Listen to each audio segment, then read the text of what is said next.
कोई संशय नहीं होना चाहिए कि हमने मंत्रिमंडल में यह निर्णय कर लिया है कि हम भारतवर्ष का जो सबसे ज़्यादा कठोर कानून होगा नकल के क्षेत्र में, परीक्षाओं में पर्चा लीक, नकल करवाना, पेन ड्राइव से नकल करवाना या जितने भी हथकंडे हो सकते हैं, पेपर सेट करना, और जो लोग उसमें संलिप्त पाए जाएंगे उसमें एक तो उनकी संपूर्ण जो संपत्ति होगी वो जब्त की जाएगी, और साथ ही साथ यह प्रावधान भी कर रहे हैं कि जो लोग भी जो अभ्यर्थी के नाते परीक्षा देने वाले हैं और उसमें पकड़े जाएंगे तो अगले 10 सालों तक वो किसी परीक्षा में भाग नहीं ले पाएंगे। इसके पीछे हेतु है कि लगातार चल रहा है, और जहाँ पर भी ऐसी खबरें आई हैं हमारी मंशा बिल्कुल स्पष्ट है, साफ है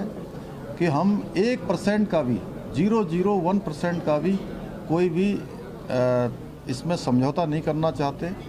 ये पारदर्शी होनी चाहिए और जितनी भी गंदगी है पुरानी वो सारी गंदगी साफ हो और एक नया अध्याय इस क्षेत्र में शुरू हो। उसके लिए ज़रूर हमको मशक्क़त करनी पड़ रही है। मैं सबसे कहना चाहता हूँ कि हमारी मंशा भी स्पष्ट है, हमारी नीयत भी स्पष्ट है और हम काम भी बिल्कुल स्पष्ट करना चाहते हैं।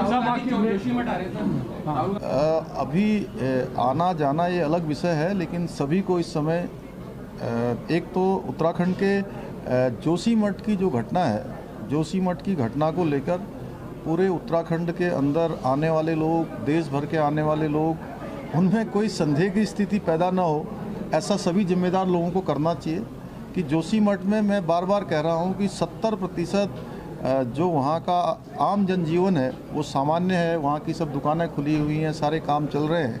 4 धाम यात्रा हमारी प्रारंभ होने वाली है, 4 धाम यात्रा की तैयारियों में लगे हुए हैं और सभी जानते हैं कि 4 धाम यात्रा सीजन और जो ये यात्रा काल आता है, उस यात्रा काल के कारण से हमारे उत्तराखंड को जहाँ लोगों का आतिथ्य करने का सौभाग्य प्राप्त होता है, वहीं आजीविका का भी एक बड़ा साधन है। इस नाते कहीं पर इतनी गड़बड़ नहीं है जितना उसको प्रदर्शित किया गया है। मैं सभी से कहना चाहता हूँ कि ये ज़रूर ध्यान रखें कि राजनीति और अन्य चीज़ें करते समय कि कहीं उत्तराखंड के उन लोगों के साथ जिनका काम चलता है, जिनका अपना व्यापार चलता है, या मैं कहूँ कि आजीविका चलती है, कहीं उसको कहीं जाने अनजाने में कोई नुकसान तो नहीं पहुँचना है। देखिए, मैं सभी से यही कहना चाहता हूँ कि ये राजनीति करने का समय नहीं है।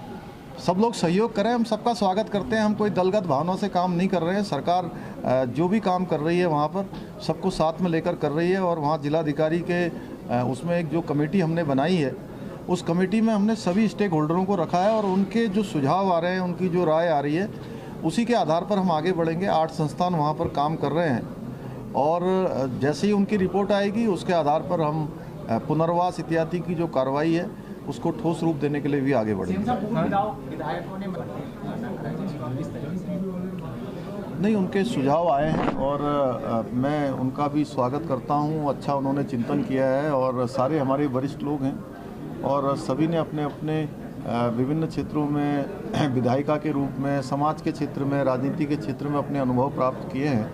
उनके अनुभवों का निश्चित रूप से लाभ लेंगे। किसी को कोई संशय नहीं होना चाहिए कि हमने मंत्रिमंडल में यह निर्णय कर लिया है कि हम भारतवर्ष का जो सबसे ज़्यादा कठोर कानून होगा नकल के क्षेत्र में, परीक्षाओं में पर्चा लीक, नकल करवाना, पेन ड्राइव से नकल करवाना या जितने भी हथकंडे हो सकते हैं, पेपर सेट करना, और जो लोग उसमें संलिप्त पाए जाएंगे उसमें एक तो उनकी संपूर्ण जो संपत्ति होगी वो जब्त की जाएगी, और साथ ही साथ यह प्रावधान भी कर रहे हैं कि जो लोग भी जो अभ्यर्थी के नाते परीक्षा देने वाले हैं और उसमें पकड़े जाएंगे तो अगले 10 सालों तक वो किसी परीक्षा में भाग नहीं ले पाएंगे। इसके पीछे हेतु है कि लगातार चल रहा है, और जहाँ पर भी ऐसी खबरें आई हैं हमारी मंशा बिल्कुल स्पष्ट है, साफ है कि हम 1% का भी 0.01% का भी कोई भी इसमें समझौता नहीं करना चाहते। ये पारदर्शी होनी चाहिए और जितनी भी गंदगी है पुरानी, वो सारी गंदगी साफ हो और एक नया अध्याय इस क्षेत्र में शुरू हो। उसके लिए ज़रूर हमको मशक्क़त करनी पड़ रही है। मैं सबसे कहना चाहता हूँ कि हमारी मंशा भी स्पष्ट है, हमारी नीयत भी स्पष्ट है और हम काम भी बिल्कुल स्पष्ट करना चाहते हैं। अभी आना जाना ये अलग विषय है, लेकिन सभी को इस समय एक तो उत्तराखंड के जोशीमठ की जो घटना है, जोशीमठ की घटना को लेकर पूरे उत्तराखंड के अंदर आने वाले लोग, देश भर के आने वाले लोग, उनमें कोई संदेह की स्थिति पैदा ना हो, ऐसा सभी जिम्मेदार लोगों को करना चाहिए। कि जोशीमठ में मैं बार बार कह रहा हूँ कि 70% जो वहाँ का आम जनजीवन है वो सामान्य है। वहाँ की सब दुकानें खुली हुई हैं, सारे काम चल रहे हैं। चार धाम यात्रा हमारी प्रारंभ होने वाली है, चार धाम यात्रा की तैयारियों में लगे हुए हैं और सभी जानते हैं कि चार धाम यात्रा, यात्रा सीजन और जो ये यात्रा काल आता है, उस यात्रा काल के कारण से हमारे उत्तराखंड को जहाँ लोगों का आतिथ्य करने का सौभाग्य प्राप्त होता है, वहीं आजीविका का भी एक बड़ा साधन है।